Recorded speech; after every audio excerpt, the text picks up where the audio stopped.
All right, good afternoon, F24 race teams. This is a pre-race informational video in preparation for the spring 2024 race. And there's a couple reasons for it. One is a big change into what we used to call presentations. We still are, but they're a different animal now. And then the other is to go over some race-specific info based on the fall 2023 race. I will do a virtual drivers meeting like we normally do a few weeks before the race, but once things have gone from a 95% solution to 100%, so that you guys are pooped up on what we're going to do, and we can, again, kind of condense the drivers meeting because a lot of the information will already be out there. Okay, let's see.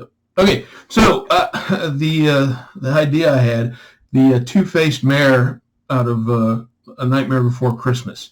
So you're going to see both of those faces from me on the agenda. Big changes to the presentation. We'll go through details. I'll show you a couple of the rubrics that are, again, 95% solutions, and kind of the timing, the flow of how we're going to do this. And then the mean, ugly face is going to come out on the rough driving with black flags, penalties. And I want to end with, hey, this is supposed to be fun, right? So I can snap back to the friendly, nice mayor, we hope. So presentations, question mark. Yes. But they're really a team exercise in troubleshooting the car. So we're going to have a dedicated car in the tent like we did last time with the high school teams. We had a dedicated tent. We're going to have two, one for the middle, one for the high school, and the cars will be already pre-positioned in the tent. So your team is going to be given a slot time where you come in, show up, and work to troubleshoot some issues we've built into that car. So we're not going to mess with your guys' car. You don't have to bring it to the presentation tent. It'll already be there for you. Okay?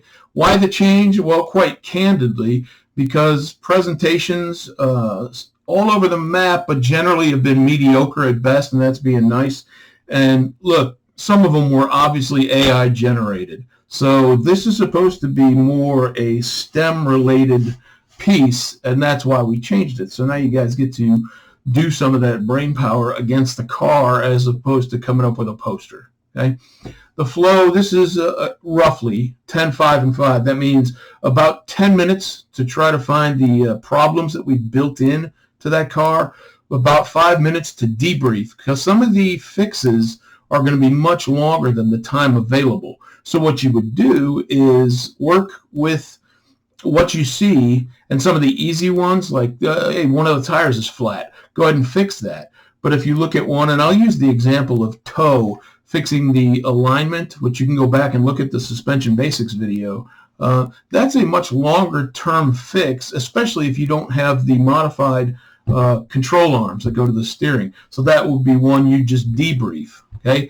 and then about 5 minutes or so to let the team gather their bits, leave, and work the new team in. And we need a little bit of time to reset a couple of these malfunctions. Okay, what I want you guys to do is work your scheduled time around, that's the hard time, your tech and course walking. Do those before or after, however it fits into your schedule.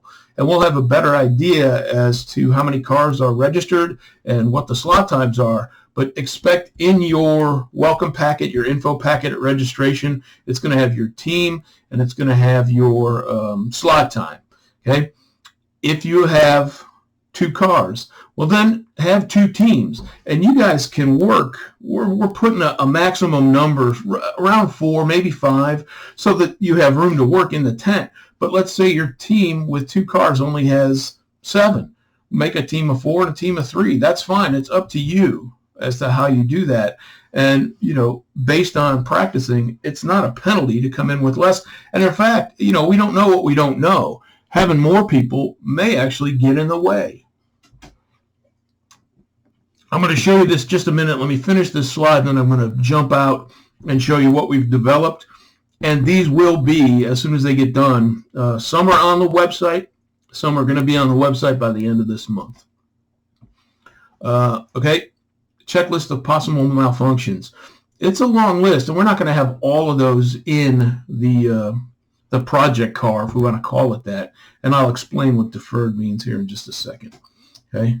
If you don't find all the malfunctions, that's okay. You may not. There is a time limit. So we're going to have a clock. Ding, it starts.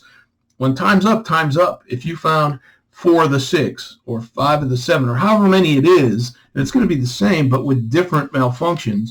So not every team's going to see the same troubles in the car. We're going to move those around a little bit, but with an eye to ease of fixing, okay? So that there's a level of equality on it.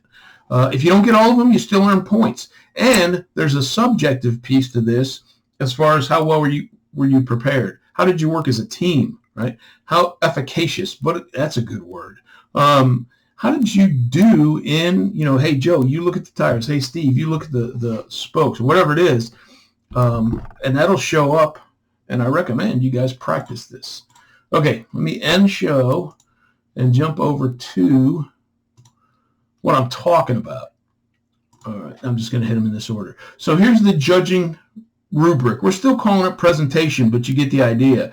And it's how well the team prepares, how well they work together. There it is. Accuracy, there it is, efficacy, and timeliness. Okay, and there's 3 areas. That doesn't mean you're going to get top, bottom, but it gives a range of points, right? And so just like before, the presentation, the troubleshooting is going to be worth 1 race, 50 points, okay? And let me come back to one other thing on the points. And then the 2 races, 50 points each. So same as we've done it in the past. Right, these are work in progress, so you see some suggestions in there. But this is what's going to be on the website and in your welcome packet. So you guys have this. And we will probably round up a bunch of clipboards so you guys have something to put this on. So checked, fixed, deferred. Not all of these malfunctions are going to show up. Because honestly, some of them take a while to set up, and we've got that kind of rapid turnover for the next group coming in. So it gives you an idea. The other thing we're going to do is work on the top part first, and then once you've gotten to that point and it goes to the electrical, yeah, you can check battery voltage without the red kill switch, sure. But what we don't want is fingers and hands in around the chain or sprocket with power on the car, just to prevent any kind of accidental, because that can get really ugly, right? So at the top, you'll notice, checked, it was good. Checked, oh, we had to fix it. Checked, and it was a toe issue. It was massively towed in, and we deferred that, and that's going to be part of that 5-minute debrief. Hey, the toe's whacked, right? It's way too towed in. What would we do to fix that? Well, you'd have to fiddle with the steering arms, wouldn't you?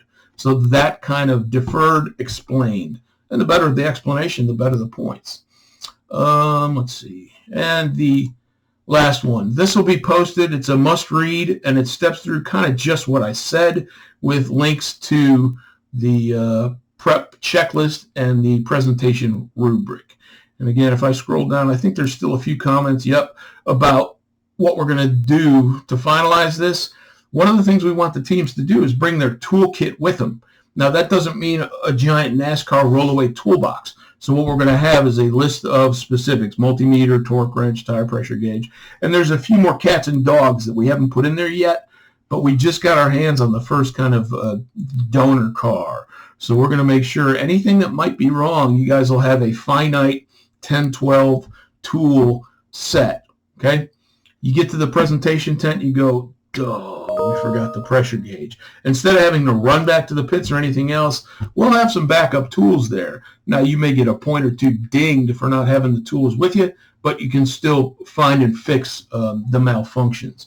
As far as pressurizing, if you find a flat tire, I will have, and you guys have probably seen my little portable air compressor in tech. We'll have that there, right? So you don't have to worry about bringing a bottle, an air bottle of some kind, okay? Okay, I think that's enough on that. Let's go to green spaces while I got this up. Remember, I always step through programs, green pre, scroll down, advisor resources. And these will get fleshed out as we have the race schedule firmed up. But you can see the dates, 5th and 6th, Friday for the Goblins, Saturday for the F24s, out of Chattanooga again, and I'll come back to that in just a second. But your advisor resources is the name of the game. And so that's where you're going to find the schedule, this disassembly reassembly policy, again, in line with a STEM focus. Bryce and Bill Perry and a couple others came up with this idea. I think it's a great idea. There's 3 different kind of subsystems on the car, and if you disassemble, reassemble, and take some pictures while you're doing it, it's a 5 bonus point situation. You don't have to, but some of these races come down to very close in the points, so 5 bonus points may make a difference. If you don't have time, we get it, and that's why we only made it a 5-point bonus, but it's out there for you. So you can read through that procedure. I'll click on it just quickly. And it steps you through the process, what you do, and there's your kind of 3, the subsystems that they were talking about for the 5 bonus points. Okay. Right. I think that's good there. The mighty red rocket. Okay. That's the thing with PowerPoint. It always goes back to black flags, angry face. Fall 2023, not to put too fine a point on it, too many accidents. It was kind of a crash fest, quite honestly. There was thumb on button and hope this works driving, which is unacceptable, period. Okay? No excuses on our side. We were shorthanded big time. We had several of our highly experienced corner workers had family emergencies, last-minute cancellations, and we were just scraping by to get enough coverage on the track. That was on us. But the accidents were on you guys, okay? So we've added several more positions to include more at the corner stations to get a better idea of, hey, this just happened, and here's what we saw. We've got Anthony Henderson, who's a Formula V race driver, and he's going to be race control for us again. He wasn't there in the fall, and he's fantastic at that job, so we're happy to have him back. So, black flag, single car collision. It could be that you were forced into the wall or something like that. The single car accident come from maybe your bad driving or another car's bad driving. So that's analyzed, right? But in general, any accident's going to have probably 2 cars, maybe 3 involved. So the overall plan of attack here, and you guys aren't going to like this, but it comes from 24 Hours of Lemons racing, where we were just at Barber in Birmingham on a 2.4-mile race course with 131 cars. And there weren't a whole lot of black flags. I won't say there weren't any, but that's because people understood this. It's an all-blame scenario. 2 cars get together, they're both getting black flagged, they're both coming to the pits. Now, the workers and race control are going to go, okay, car 77 just flat got run over because car 96 just ran into him, okay?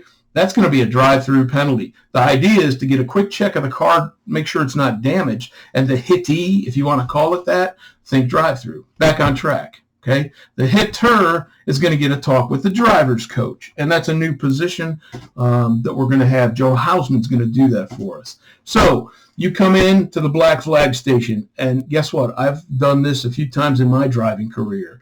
Your discussion with the driver's coach is going to be very dependent on you, the driver, okay? Expect this as a first question. Hey, what happened out there, okay? And your answer is going to also affect the amount of time you get to sit and talk with the coach. I misjudged the distance. I tried to squeeze in. I should have backed out and got the pass after that corner. My mistake, something like that. Okay, good. You learn from it. Get back out there. If you go, oh, that idiot cut me off, okay, and we're going to rewind the tape on that, not figuratively, not literally, but figuratively, and have a little longer discussion, okay? So your attitude makes a difference. And here's my example. And my head's always in the way. Let's see. Last year, Corvette Museum up in Bowling Green. The track has a lot of undulation. I was setting up a pass. I came up and over a hill. Wham! I saw the yellow flag over at the corner station as I crested the hill. I got 2 options at that point. One, slam on the brakes and hope I didn't hit the yellow Corvette in front of me and maybe get hit from behind because it's erratic, or just safely go around him. Yes, I passed under yellow, and I'll be honest, I'm sitting in the car going, man, I hope they missed it. Guess what? They didn't. So I got black flagged the next lap. I came in. The steward said, hey, Mike, what happened? I said, I made a mistake, man. I was too close. I should have given more space. I just, it was a choice of these two things. They said, okay, don't do it again. Back on course, right? So that's the idea of attitude. And yet, the more you argue, it usually doesn't end well. It's like arguing with coaches or referees, rather, right? Excuse me. The penalties. First offense, talk with coach. Remember, attitude matters. First offense, and you got run over and had nothing to do with it, check the car, back out on track. Drive-through penalty, really. And there's some subjectivity to this. Second offense, a talk with the coach, plus an X-minute hold. 5 minutes seems to be floating around in my brain. I don't know exactly what it's going to be, but it's going to be significant, okay? Not race ender. Third offense, race is done. You get to put your car back in your pit stall. Now, if it's in the first race, race control, race director, me, and Bill Perry, our safety steward, will look at what happened and make a decision on, hey, if it's the first race, we may or may not let that car back on track for the second race. That's the ugly face.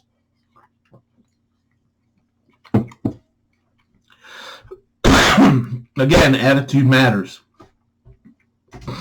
If you get to go back on course, understand going back out for the second race does not erase everything. You don't get a fresh set of 3 more black flags, okay? You will have eyes on you very closely if you got suspended for the first race, and it's a subjective call. You misjudged a corner, bumped into the barrier, something like that, okay, come in and talk to the coach. But if it's another willful accident where you're praying with 5% chance of success that you can make this pass, don't be surprised you come back in and load the car on the trailer and go home. Not to be jerks, not to be punitive, but it's not fun. Oops, hit the wrong button. Not fun, right? So that's the idea. Hey, I thought this was supposed to be fun. It is, but it's no fun getting run over and getting damaged because the driver behind you was so impatient, tried to squeeze in between you and the barrier. Go back to that Racing Basics video about who has the corner. We've talked about it every driver's meeting, but it was basically ignored in fall 2023, okay? It's no fun taking a driver to the hospital for an elbow injury. It's no fun unstacking cars and rebuilding the course. And honestly, it's no fun doling out penalties either. That's not what we're there for. We want you guys to have fun and have a good, clean, competitive race, period. Passing is a cooperative effort. There's a link if you want to go back to it and look at that passing, how to work it. High-risk passing. You may get away with it once, twice, but it'll eventually catch you out in a 45-minute endurance race. So better to set up that pass in the tight corner, make a better exit, and get a run down into turn 1 and make the pass that way. Okay, use good judgment. And I go back to look at the penalties, right? Hope is not an option. I think that's in here somewhere.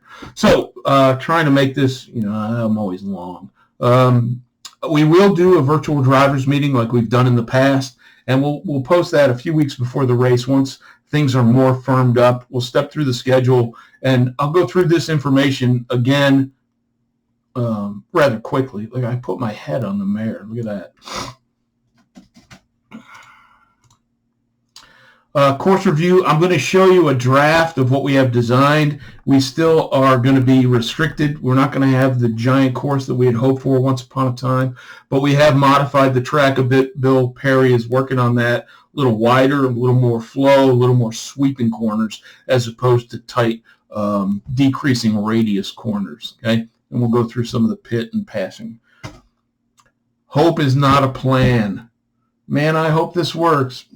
Yeah, not a plan. Think, driving's 95% up here. Okay, here's a draft. It's not final, but it'll give you an idea. It's not dissimilar from what we had before, but we've eliminated that first very tight corner that swept around and caused so many problems. And again, no excuse. We were caught off guard expecting X amount of space, and we show up to set up the course, and we get X amount of space. So we had to do it on the fly, and the design, yeah, I'll admit it could have been better, and I think this is better, right? One other thing to note, Green Prix has hired some dude named Bryce Brakey. I had nothing to do with it, actually. They looked at all the work he did in the fall, and now he's a permanent Green pre-rep at Green Spaces. Okay, so if you have a question, something on your mind, email Bryce. There's his email address, and it's also linked on the website. And he told me, you know, he's willing to come to talk to your team, pass out information, answer questions, help you set up practice, any of that. So get in touch with Bryce, and he can help you. I will say, too, that we're just way short on parts, and that's not us. That's Green Power. That's coming from England, getting the parts. There's a lot out there that's just, you know, the shopping cart is empty. But we keep an eye on that every day, really, to see if new pieces, parts come available, because we like to have some supplies there. But let me say this, too. If you're a crash monster and your car is all beat up, you're going to get to fix it. We're not going to bring out parts and supply you, the erratic, reckless driver team, with parts to fix your car, period.